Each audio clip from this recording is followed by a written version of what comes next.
Alors voilà les amis, j'ai fait mon réglage manuel où je me suis rapproché. Donc normalement, comme je me suis rapproché, ici, je devrais être net et derrière moi, je devrais malgré tout avoir un blurry background. Alors je ne sais pas si ce sera suffisant ou pas, mais l'avantage de cet objectif, c'est que je peux bloquer la mise au point. Alors ça, c'est un avantage incroyable, puisque je peux serrer la bague et la mise au point va rester telle qu'elle est. Donc, dans le cadre d'un studio photo, où je peux donc ne toucher à rien, je règle en manuel. Mes éclairages sur les côtés et mes deux éclairages sur le devant me donneront toujours une ouverture de 2.5, c'est un 2.4.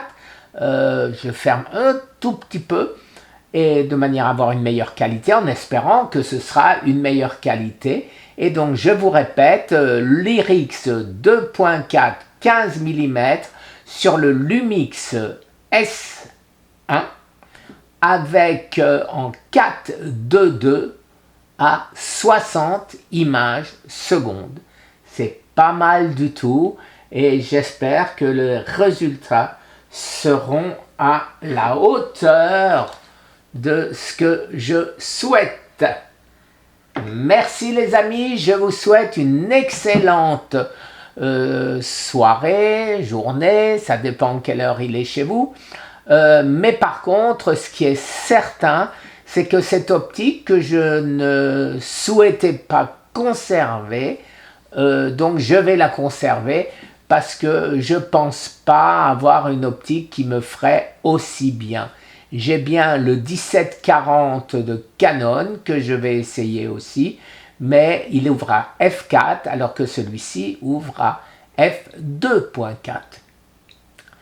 Merci les amis, très bonne journée. L'autre optique que je n'ai pas conservée, c'était le Sigma 14-28 f2.8 en monture L-mount, en monture Leica, mais je n'ai pas conservé cette optique. Allez me demander pourquoi, parce qu'elle était beaucoup plus lourde que celle-ci. Et voilà, celle-ci, je me casse pas la tête, elle est toujours nette. Alors maintenant, qu'est-ce que j'ai comme autre optique, les amis, comme optique de studio pour ce S1? Alors j'ai acheté une optique toujours Sigma, qui est le 45 mm f2.8. Alors celui-ci me donne un blurry background, c'est parfait, bien qu'il ne fasse que 2.8. Mais j'ai encore une autre optique, une troisième, c'est le Sigma 35 mm f1.4. C'est l'ancien, c'est le HSM, DNHSM, pas le DG, pas celui qui est fait pour mirrorless.